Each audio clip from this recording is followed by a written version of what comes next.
अंग्रेजी में मत पूछिएगा, अंग्रेजी मेरा कमजोर है।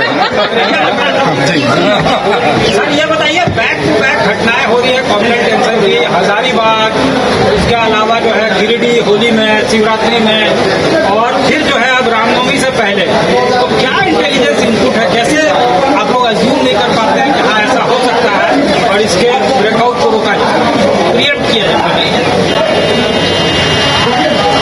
घटनाओं के मूल कारण क्या हैं, ये आपसे छुपा नहीं है। भारतीय जनता पार्टी जहां सत्ता में नहीं होती है, वहां ऐसी घटनाओं को की लगातार हो रही पुनरावृत्ति कहीं न कहीं इस एक संबंध को कोरिलेट करती है।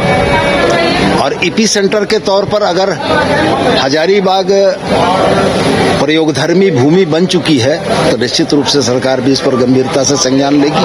और रह गया सवाल कि ऐसी घटनाओं के पीछे कारण और कारक क्या हैं, बहुत सारी चीजें बगैर कहे जनता को भी समझ में आती हैं और आपको भी समझ में आती है। तो मैं स्पष्ट रूप से यह कहता हूं कि ऐसे इंसर्जेंट लोगों के लिए, ऐसे फ्रिंज एलिमेंट के लिए झारखंड की जनता ने कभी भी दिल खोलकर स्वागत नहीं किया है। और जनता के इस मैंडेट को, जनता के संदेश को समझने में अगर राजनीतिक पार्टियां भूल कर रही हैं तो 19-24 के बाद 29 में शायद इसका और कैस्केडिंग इफेक्ट दिखेगा। मेरा आपके माध्यम से जनता को धन्यवाद देते हुए उन तमाम राजनीति के फ्रिंज एलिमेंट्स से यह आग्रह होगा कि जनता की मनोभावनाओं को समझें और उसके अनुरूप कर्तव्य करें, नहीं तो जनता के कठोर दंड के भागी बनेंगे। सर, लेकिन बीजेपी का ये आरोप है कि वर्तमान सरकार में सनातनियों पर खतरा हुआ है, ऐसी घटनाएं बढ़ी, सीधा आरोप सरकार का। जिस देश के सर्वोच्च पदों पर सनातनी प्रतिष्ठित हों, उस देश में अगर हिंदू खतरे पर आ जाए तो उन सनातनियों के वजूद पर, अस्तित्व पर सवाल खड़ा होता है। यह देश गंगा जमुनी तहजीब से चला और यहाँ गंगा की भी उतनी ही पूजा हुई जितनी जमुना की पूजा हुई। गंगा अगर भगवान शिव के नाम से हम लोगों ने पूजा तो जमुना को भगवान कृष्ण के नाम से पूजा, और दोनों ही सभ्यताएं इस देश में बहुत आसानी से चली।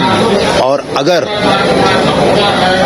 अंग्रेजी कैलेंडर के 2000 वर्षों में और सनातन धर्म के 5000 से ज्यादा वर्षों में सनातन खतरे में नहीं आया, तो इन लोगों के आ जाने के बाद सनातन खतरे में नहीं आता है। जब चुनाव आता है तब सनातन खतरे में आता है। अच्छा, पेपर लीक वाला मामला, उसमें जिस तरीके से गिरफ्तारी हुई है, पुलिस के लोग भी संलिप्त है, बीजेपी कह रही है उच्च स्तरीय जांच हो। तो ये उच्च स्तरीय जांच नहीं है तो क्या है?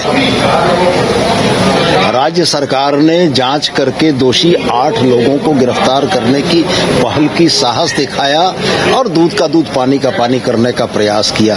जांच की कार्रवाई प्रक्रियाधीन है और विषय आने दीजिए, निश्चित रूप से सारी कड़ियां खुलेंगी और कौन संलिप्त हैं उनके बारे में भी स्पष्ट होगा। आरोप लगा है तो बड़े चेहरों को बचाया जा रहा है, छोटे मछलियों पर इतने दिनों में सीजीएल के पेपर लीक के किसी भी मुद्दे को इस्टेब्लिश नहीं करा पाए, किसी फिजिकल क्वेश्चन पेपर के लीक को इस्टेब्लिश नहीं करा पाए। आयोग बैठकर इंतजार करता रह गया कि कोई प्रामाणिक या पुख्ता दस्तावेज मिले, आज तक वो नहीं हो पाया। ऑनरेबल कोर्ट इंतजार कर रहा है कि कोई प्रामाणिक दस्तावेज मिले, वो नहीं हो पाया। तो मैं ये मानता हूं कि भ्रम का यह वातावरण जल्द ही छटेगा। ऑनरेबल कोर्ट के न्यायाधीश से तमाम चीजें स्पष्ट होंगी। सर, तोहफा मोदी का एक चर्चा देने जा रहे हैं, मुसलमानों को दिया जा रहा है। बड़े भाई सीपी सिंह साहब को इफ्तार की दावत में जाने का निमंत्रण भिजवा दीजिए। जब मोदी जी ने बोल दिया तो चले जाएंगे, तो भी भाजपाई कहलाएंगे।